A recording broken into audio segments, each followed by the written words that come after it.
What's up, guys? Welcome to the fourth episode of How to Not Suck at Battle Brothers. We just got done with our first barbarian fight where we did take a loss, unfortunately. It was 12 against 6, and we still took a death because of throwing weapons. So we learned barbarians are pretty beastly, but we got some good gear. We got some extra throwing weapons. We are going to do a little bit of a gear shuffle and give our guys better weapons. And I think we are good to go. Barbarian weapons are pretty crappy. The tier 1s. The weapons the Reavers use. So the Reavers are like the Raider of the Barbarian world. They are very good. They're like mid to late game quality. But the clubs and the cleavers and stuff like that, they're pretty bad. We discussed tier 2 perks on the last episode, so check that out if you haven't. But we are going to continue on. Again, we will not get contracts in Dunkelberg because of the type of city that it is. This is a tough fight considering we just got out of a fight. It is winnable, but we are pretty banged up. We're going to take it because we need fight density.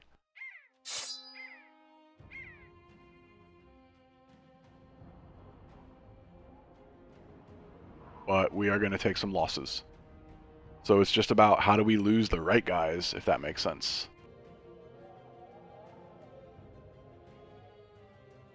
So we're going to shuffle some gear to at least give these guys a fighting chance in the front line, because they are definitely going to take some damage.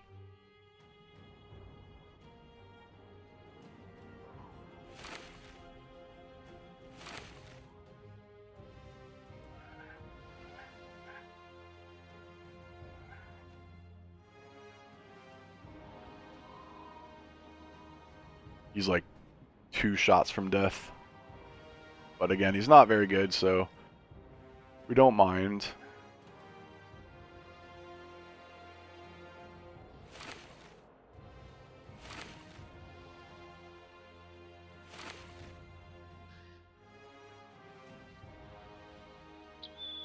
And I'm even considering barbarians can have shields sometimes. I think we keep the flail.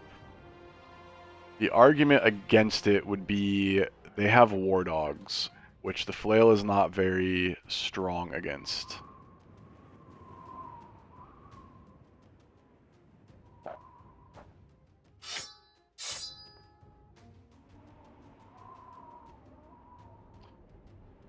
Alright, so they want to fight, and we would rather fight them than get jumped.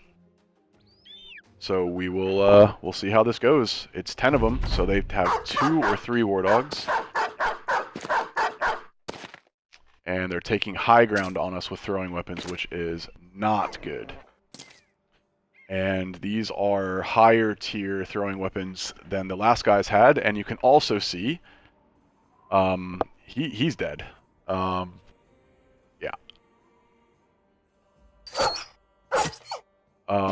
They also have better armor than the last barbarians did. So, yeah, this is gonna suck. Fast adaptation, we missed both. Aldemar is our wildman.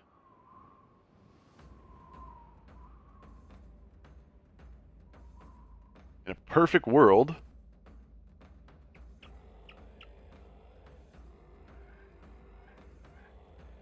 had we not gone with him, we could actually scoot back. But as we scoot back, I think we got to go for the surround on this guy. Try to take his head off. He's priority target. He's double gripping a spear. We're gonna wait on him.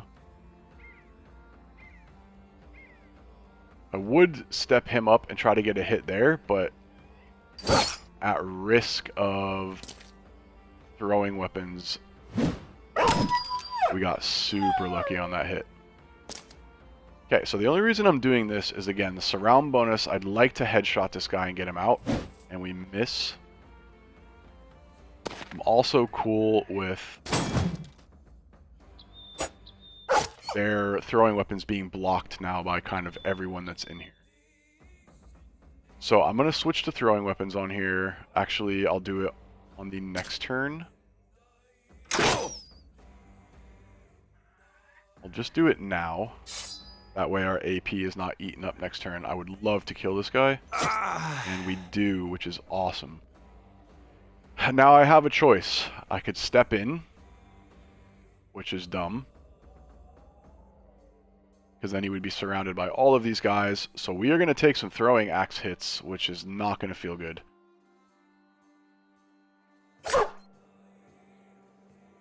And we are just going to shield wall here so we don't take stupid throwing spears.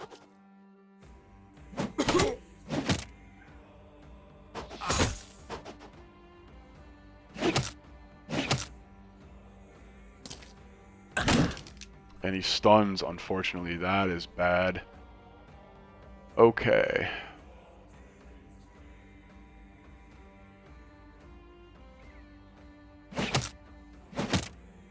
Man.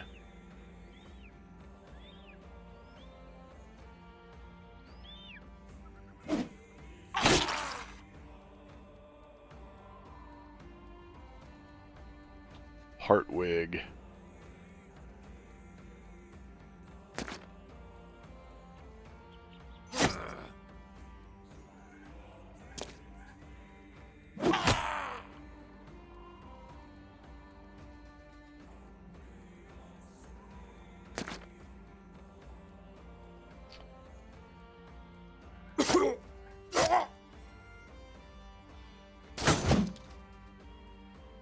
So that's the thing about this, these two-handed weapons is like when you miss, you don't get another chance,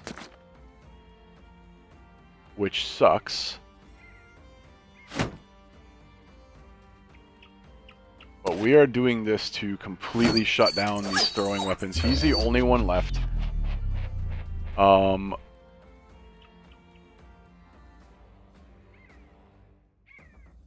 He doesn't really have a line of sight on anyone. And he is like one shot from dying. Again, he's not like someone we really care about too much. But if we can avoid it, we will. I definitely would not prefer Frederick to die. Man, we're taking all kinds of hits right now.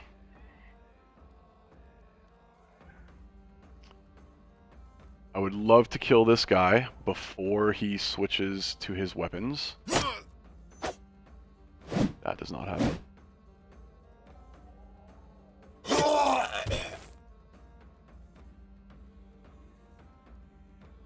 And I want to be careful what I do here.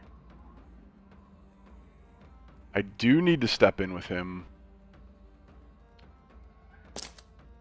because I want to get him in here to hit him. And we'll do this just for the morale check. Normally you don't want to attack fleeing units, it's just pointless.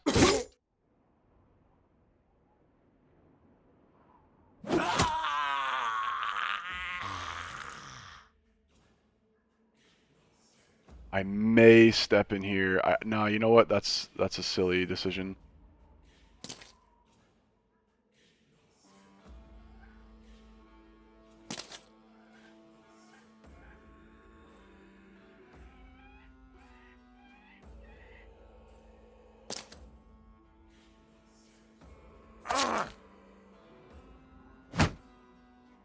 He is wide open for attack. That is not good.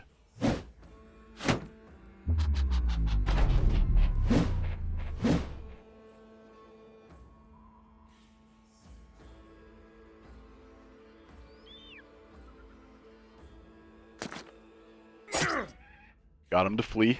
That was a pretty big risk. Pretty big risk, I'm not gonna lie. And we are probably able to send... Yep, okay. We're able to send him running. Got the headshot on the spear, which isn't fun, but we can actually chase this guy down now.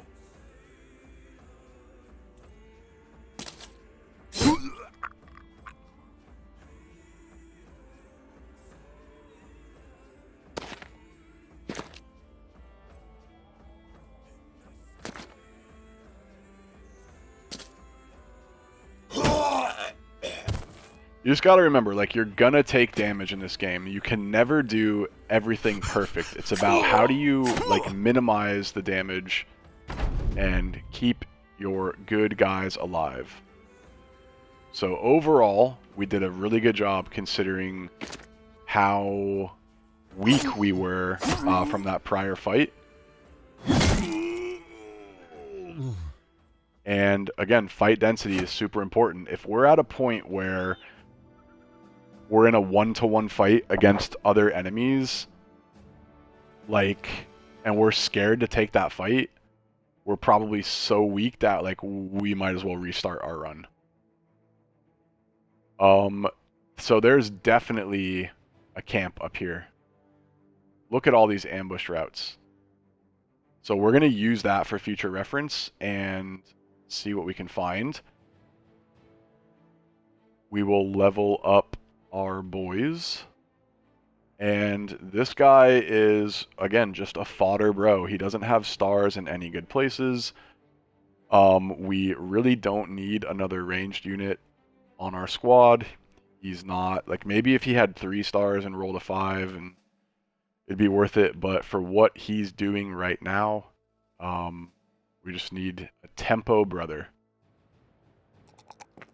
So that is what we're going to do. We are going to take fast adaptation on him as well. And we get our tank boy, who rolls a 2. Again, he has no stars, so he's rolled pretty well so far.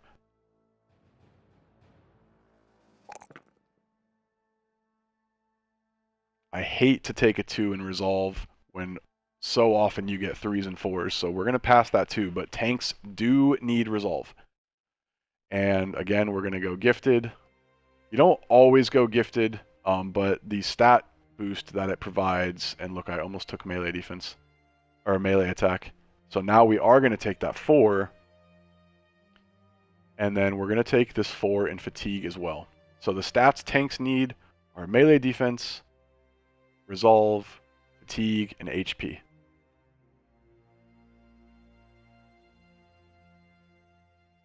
Our ranged bro, of course, we take ranged. We talked about range defense. As you could see, like, they don't really target your backliners that much. Ranged bros that are throwers. I mean, all range guys honestly do need fatigue, but a 2 feels bad. So we're going to take the 4 and resolve, and that will help us, if he makes it long enough, work towards using fearsome, which is one of the best perks in the game. I'm very excited to talk about fearsome when we get to that point. And then for his perk, guess what we're going to take? Gifted, of course. And he just went from a 52 to a 60 in 1 level. Like, that's huge.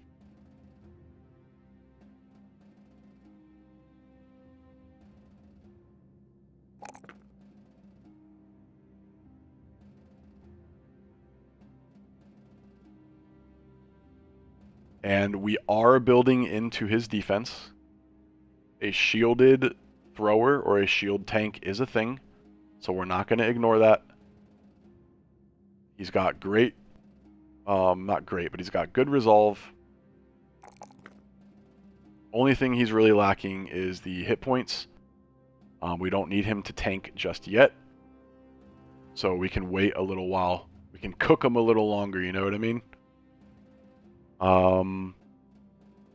Interesting. This is kind of a tough decision. I'm going to take the 4 in fatigue here. especially if he's throwing. That is a fatigue intensive action. Throw twice, and it's 15 fatigue, so you use 30 fatigue almost every turn if you're throwing twice. You can get throwing mastery, which is something we'll talk about down the line.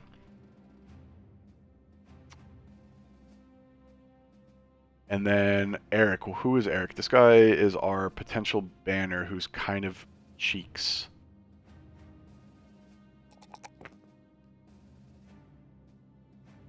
And we have a choice to grab Gifted or grab Fortified Mind. We'll grab Gifted now to see if he rolls a better attack stat, which he does.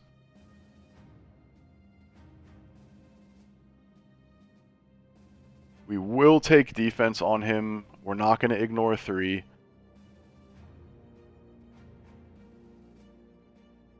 And then once we grab Fortified Mind on our next run, or our next level, he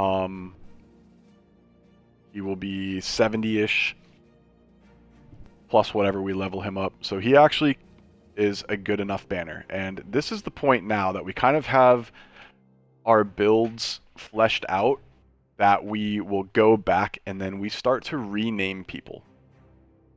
And I do that because I want to know, like, who am I protecting? Who do I care about? And I will either name them like the potential build that they're going to be. I will name them a trait if it's really good or bad. Like Dastard is a terrible trait. He pretty much going to be, I don't know yet. We're going to name him like our OG starter.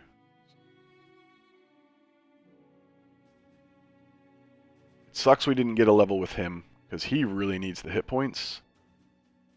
But this is our fatigue neutral. And we know that because he has pretty good defense and great, not great, but good attack. This is our Wildman who, yeah, he's not super good. We'll just name him Wildman for now. Maybe we'll figure out a build for him. He has really good fatigue, like really good fatigue, so he's going to be a duelist for sure. Or he could be like a two-handed cleaver, bro. We'll see, though. His attack is not that good. He is fodder. Like, he is super injured and super bad.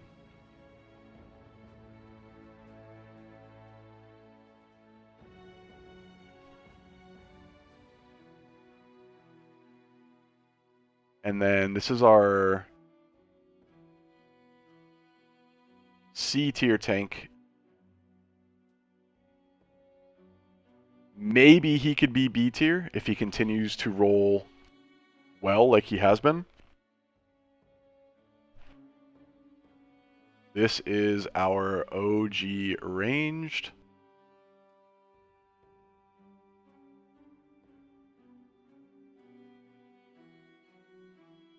This is our thrower. Very likely will be a fearsome gunner, which we'll talk about. That's like one of my favorite builds. This is our OG starter, who's determined.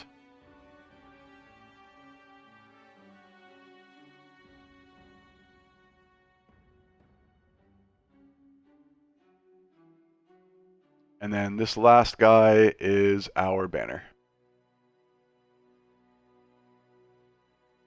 And that just helps you, again, like, know who's who in battle. I don't remember their faces and the way that they look and all that stuff, so...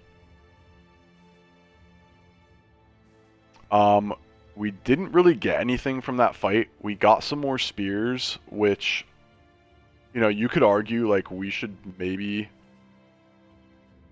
equip some of them.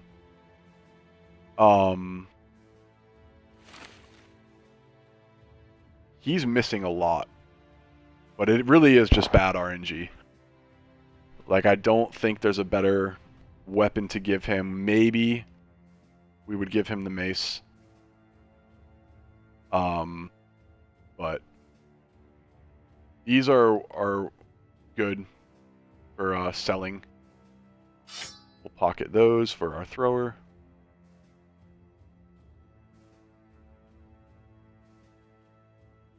And we'll just keep a note that there's gotta be a barbarian camp somewhere over here.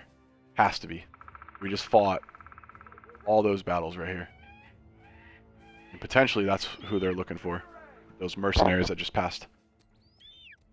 Alright, we need contracts because we are getting low on money. So we're going to sell all of these crappy shields. Even though we can get more for this stuff, we need to make wages. We're going to keep these throwing axes. They are very, very good against armored units and ancient undead and stuff like that. Ammo here is ridiculously cheap. Wow. We cannot pass up on one of those. And tools are pretty cheap. We're going to grab a tool set as well. Okay, so we knew we would not get a contract here. We're down a bro, so we'll take a look at what they have. Gravedigger, Daytailor, Bastard, a Deserter. Okay, so a couple new ones that we haven't seen yet. So Gravediggers typically have decent fatigue and resolve, but they don't really excel in anything. They can be like, they're like basically a Daytailor with better resolve, but like there's not much of a difference. Bastards are usually pretty low resolve, but decent attackers. Too expensive for my taste, to be honest. It's very rare that I would hire a bastard. Deserters. These guys can be amazing, but they can roll single-digit resolve. If you find a cheap one, get them, try them out, but just know you are going to have to patch their resolve more than anything else. So they might have like 62, 64 attack with 1 or 2 stars, but 12 resolve. And it's like they get hit one time and they're fleeing. So if you can, make a ranged backline deserter, sure, they can be awesome. But not something I would like to risk on. Like, honestly, if I was going to spend 600, I would take this Squire all day over that deserter. Not even a question. Squires are arguably one of the best, cheapest units you can get. That is a cheap Squire, and I wish we could get him. We've already covered all of these. We have a banner, or we have a Wildman. It's a pretty damn cheap butcher. We do need a bro.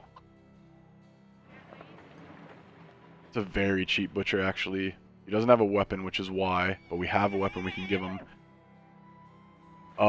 We are going to buy that butcher. Do we have anything to sell? Not really. I was going to say maybe we sell and try to get the Squire.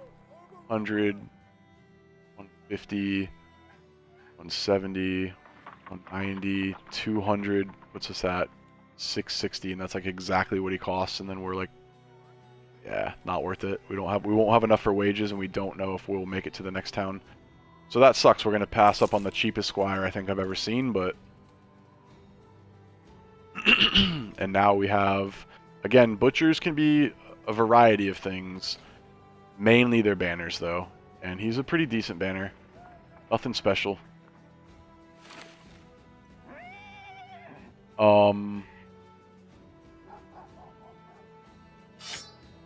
We'll explain something that's actually pretty important now. So, although he's not a ranged unit, we're starting to get into some like intermediate tips and stuff now.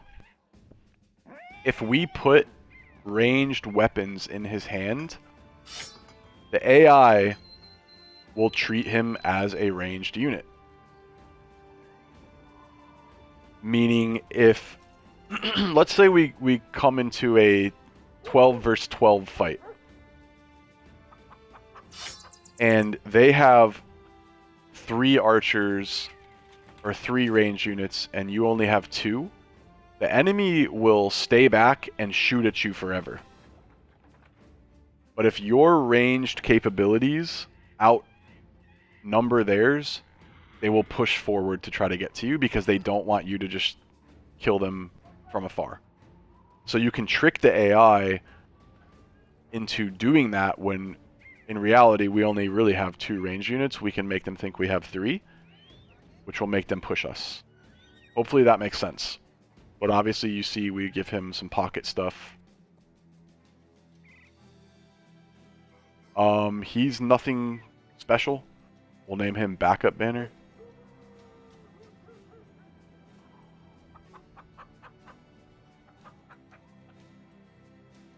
And we'll probably roll him like a banner. Because he has no stars in anything else.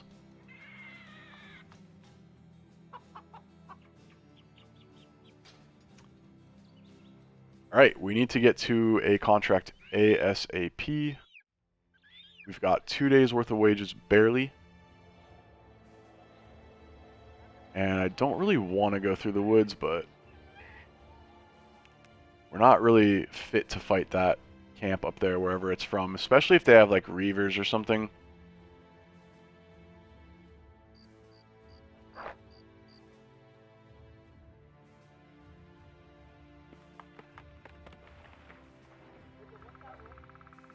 Okay, cool. Alright. Follow the tracks. We love those. And drive off brigands. So 2 contracts we will do. And we're going to do the follow the tracks. It's only a 1 skull. We're going to heal a little bit. Because once we accept it, it starts. I mean, dude, he's essentially useless. Maybe we give him the shield and just have him act as a tank, honestly. That is what we're going to do. Because his attack... He is a fodder, bro. So, we are good to take this quest.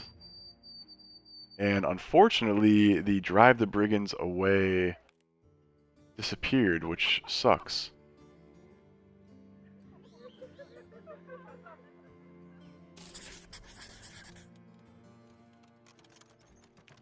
And we just follow the footprints. As you do. We'll take the road just because it's much faster.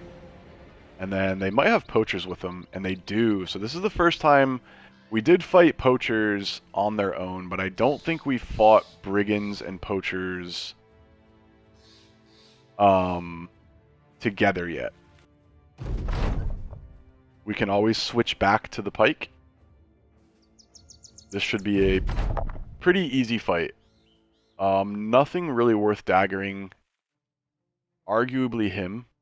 But because he's double gripping a tier 2 dagger, we are not going to risk it unless we have a great opportunity for it.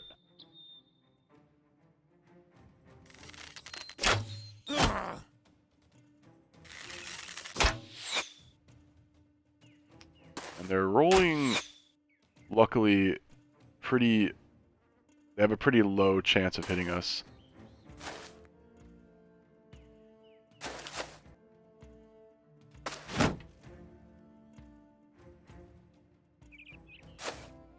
Okay.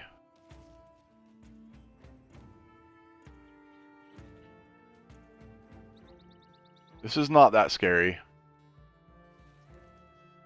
He's one-handing it. So we're going to lock him up here.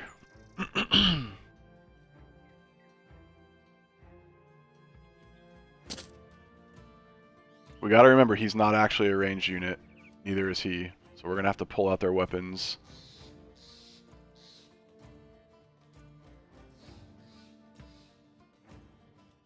Okay, we're going to end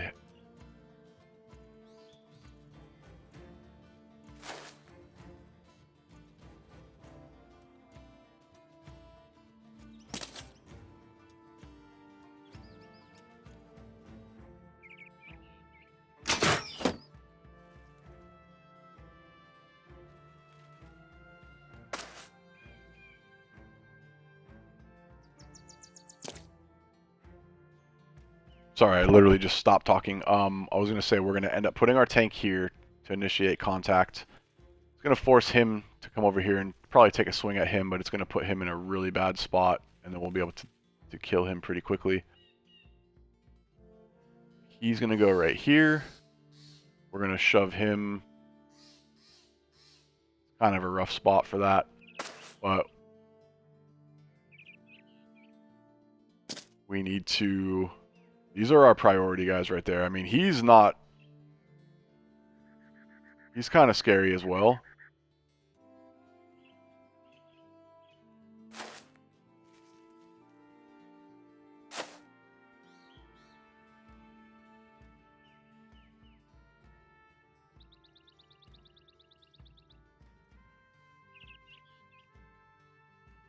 Question is, do we allow...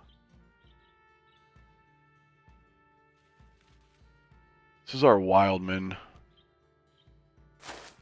I don't want... Even though we set him in the middle of 3 guys, which is never something you want to do, unless you are, like, damn sure that you're going to survive, his defense is really good. And we can potentially knock this guy out right now. Oh!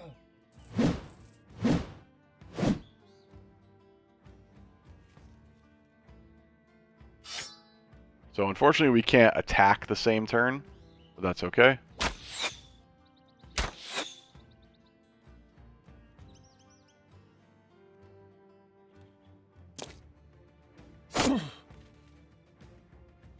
Unlucky.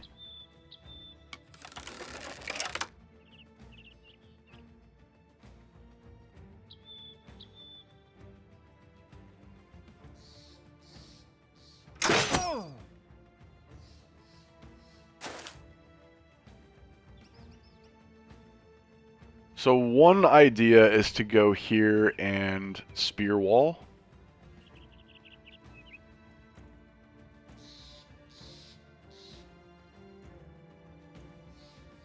Another idea is to get the surround right away. We're gonna wait. And I don't love wasting a throwing weapon on a guy that's literally 1 HP.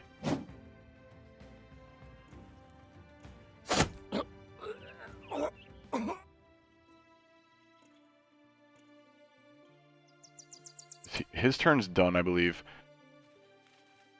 His turn is not done. So we know we go before him, so we'll wait, and then after he attacks, we'll swing him up here to get first shots on him.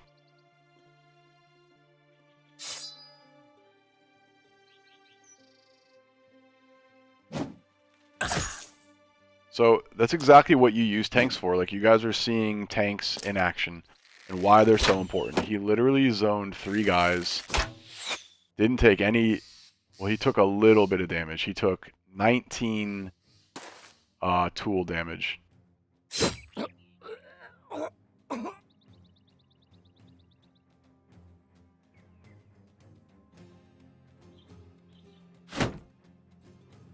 He has a flail.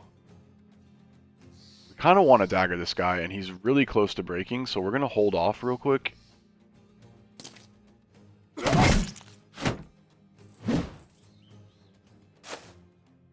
Exactly what we thought, and that's why we waited with this guy.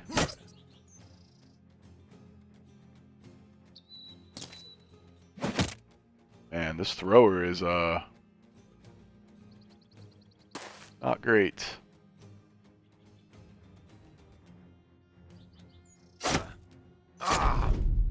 I know I said I wanted to dagger him, but I lied.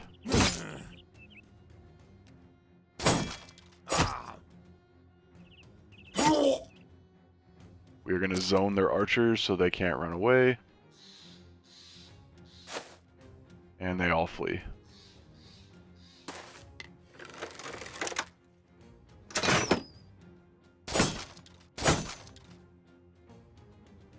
We'll step up to zone him. Stab him. And we'll help out over here. He's the only active unit left, so we're not going to waste AP attacking guys that are fleeing until we have all these other guys under control.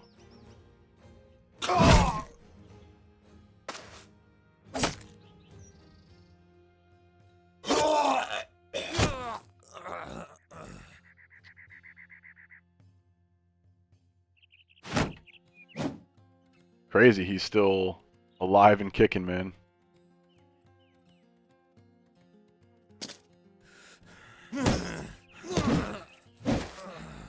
We'll chase him down for sure.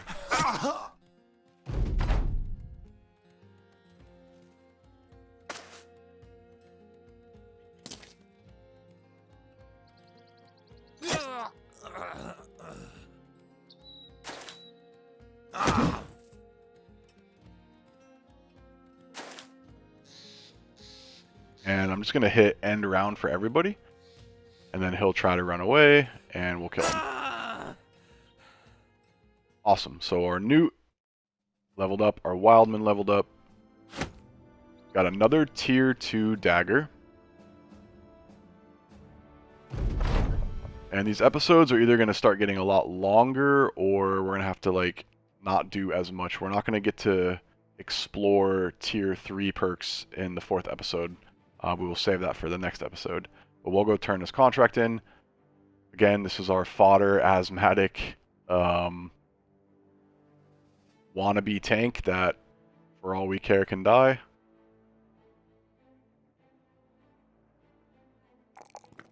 It sucks that he's asthmatic because he's actually rolling pretty well.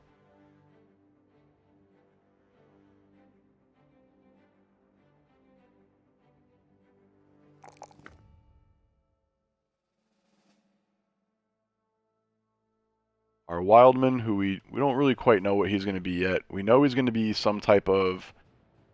Or no, he's going to be a duelist. I forgot that we already established that.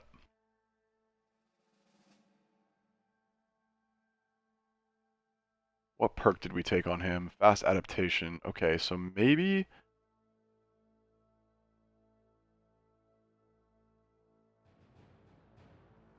I don't know that we need...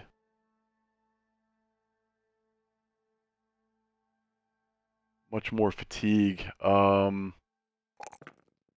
going to play it safe. We're going to go with hit points for now. He's likely going to have to be like a nimble dodge, but he doesn't have a lot of initiative, which kind of sucks.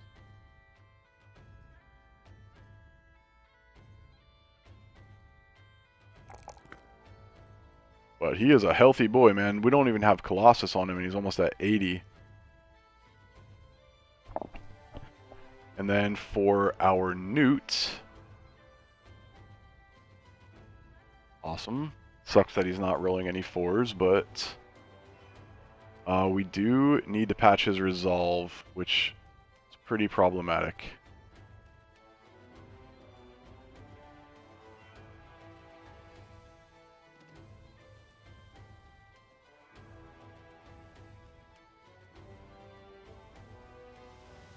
We are going to take that 4. Okay. Nice. And your payday happens right when it passes midday. So, another little tip for you guys. But we got back in time. Not a very hefty payday. This was hunt the creatures or whatever. But I feel like that's a good place to stop at this episode. I guess the only thing we didn't discuss that was new is this new type of building, which is just a place where you can get ammo, bows, arrows, things like that. But we're going to end it here for the 4th episode. Subscribe if you like this kind of content. I am imagining doing like all the way up to mid-game. At least we want to discuss like all the perks and things like that. But I appreciate you guys watching, and we will see you on the next episode.